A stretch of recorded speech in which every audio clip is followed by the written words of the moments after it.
The world is plagued by the emergence of terrifying beasts known as kaiju, monsters of unknown origin that can appear almost out of thin air at any moment. They range in size from that of an average human to several stories tall and tend to have animal-like features with some notable exceptions. They often attack without reason, destroying everything in their path with no concern for human life. In fact, many times taking the lives of as many humans as they can is often their driving goal. That is the setting for the world of the brand new anime Kaiju number 8 that will begin airing its first episode on April 13th, 2024, only 2 days away as of the recording of this video. And needless to say, I am very excited. Kaiju number 8 quickly became one of my favorite current running mangas almost immediately after reading its first chapter, and skyrocketed in popularity faster than almost any other manga without an anime that I've ever personally followed. And now that it has one, I wanted to briefly recap the first chapter of the manga because it is more than likely going to be beat for beat exactly what happens in the very first episode of the anime. So this right here is your spoiler warning. Click away from the video now if you want to go into episode 1 completely blind and come back later to see if I was right or not. Anyway, before we get into the recap, we need to go over a bit of background info on the world that will be important for this first chapter. Starting off with the Anti-Kaiju Defense Force, this is Japan's military solely centered around neutralizing any and all kaiju. In fact, as far as we can tell, it's the only military that exists in Japan in this manga. I'm not going to go too much into detail about them in this video because while they are a major factor of the overall series, they don't have much of an importance in the first chapter besides us needing to know that they, exist. Next, we have the Kaiju classification system. There are 3 different types of Kaiju in the series, and each one is categorized based on their power level or fortitude as it's called in the manga. The smallest and weakest kaijus are called yoju. These tend to be ones that individually aren't that dangerous, and because of that, they swarm in large groups when attacking humans, and tend to work alongside bigger kaiju. Their fortitude level is usually very low, though some can reach up to a 6.0. And next we have the honju, which are the more common types of kaiju to appear in the series. They're much larger and more powerful than the yoju, and usually require a full platoon of the defense force to defeat, though the more powerful members such as captains and vice captains, and characters around that skill level can defeat them solo. Their fortitude level is usually a bit over 6.0, but can range up to a high 7. And then there's the Daikaiju, and these kaiju are no joke. They are the most powerful kaiju class in the entire series, and when one shows up, large-scale casualties are almost a given. It takes a full platoon to take down the honju, but it could take a full squadron to take down even the weakest Daikaiju. And that's if they're working alone, which normally they do, but some have been shown to actually command hordes of honju during their attacks, and as it stands, there are less than 10 members of the defense force capable of defeating a Daikaiju in one-on-one combat, and usually it ends in let's call it a double KO when they try that. Their fortitude level starts at an 8.0, and to date the highest recorded level in the manga has been a 9.8. Now, there is one more thing to mention about the Daikaiju before we get into the recap.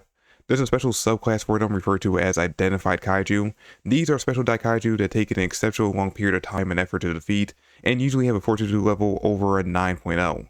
And keep this subclass in mind because obviously they will become a major factor in the series as it continues on. Anyway, that's all the background info you need to know for the series, so let's jump right into the recap. So, good news, bad news. Despite them being a worldwide threat, the island nation of Japan has the highest rate of kaiju attacks in the history of the world. But the good news is that because of this, they have become the world's leading experts in neutralizing these discount Godzillas. Oh, and by the way, quick little side note, I don't believe it's ever mentioned throughout the series if other countries have their own defense force or something equivalent to it, but the author has discussed in real life the idea of there being a version in France, so it is more than likely that each nation does have their own version of the defense force, which is never introduced to them in the actual manga, at least up until this point. Anyway, a gigantic lizard-like honju appears in the middle of Yokohama, causing mass destruction. The city is in a panic, the civilians are evacuated to underground shelters, and it is complete and utter chaos. This all happens on the very first page of the manga, and by the time you flip over to page 2, the kaiju has already been defeated. And when you shift your eyes over to the left on page 3, you will be introduced to our series protagonists. No, not the woman standing triumphantly in front of the dead kaiju, but instead the guy staring through the binoculars on the panel below. This is Kafka, 33-year-old member of Monster Sleeper Inc., an organization that focuses on the cleanup and removal of kaiju corpses after they're defeated. These guys are the true unsung heroes. They go in and do the dirty jobs that no one else wants to do, and I do mean dirty because the main job we see our protagonist doing in the beginning of the chapter is cleaning out the intestines of this kaiju, which I'm sure I don't have to tell you what's stored inside of them. Now, despite the very comedic start of this chapter, we do very quickly introduce the main hangup for Kafka, which is despite coming off as happy-go-lucky, Deep down, he considers himself a failure. You see, we find out that the young woman that we saw had defeated the kaiju on page 2 is actually Kafka's childhood friend Mina. And as kids, after surviving a kaiju attack, they made a pledge that they'll both join the defense force when they get older. But despite Mina going on to become a captain of her own division, Kafka failed time and time again to pass the exam to even become a recruit. And now he has passed the age limit for the test, meaning that he no longer has a chance of joining.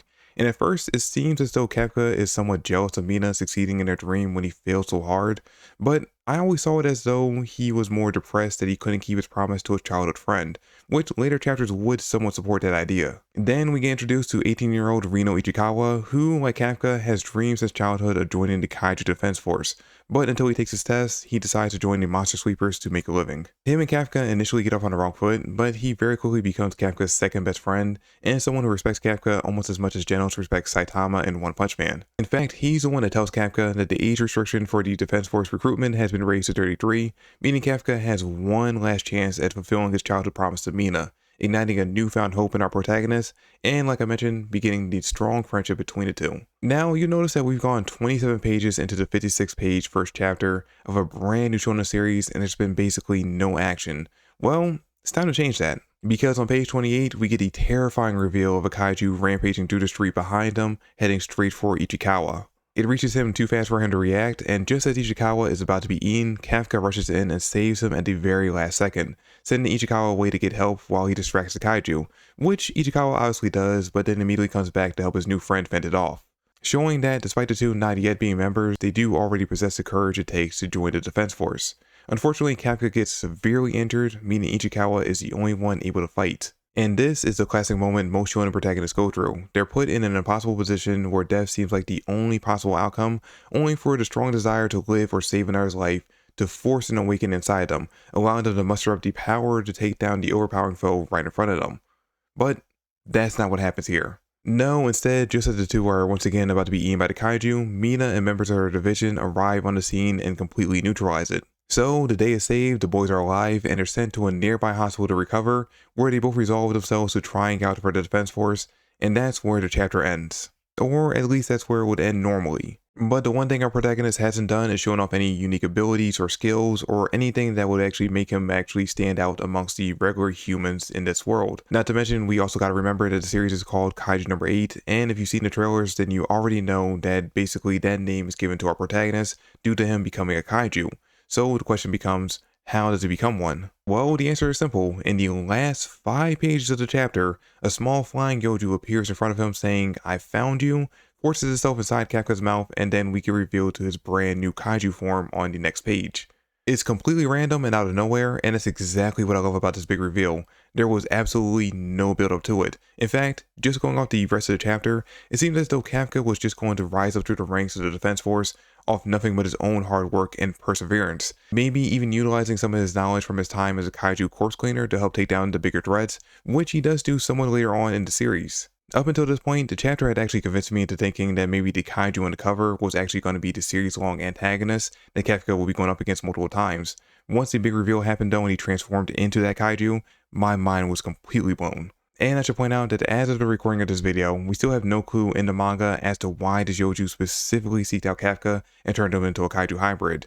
Like, there's so little info on the subject that I couldn't even begin to theorize on it. Anyway, that is the condensed recap for chapter 1, which again, I am 1000% sure will be one-to-one translated into the first episode, and I'm looking forward to watching it this upcoming Saturday. But let me know what you guys think in the comments down below about the chapter and the first episode when you eventually watch it.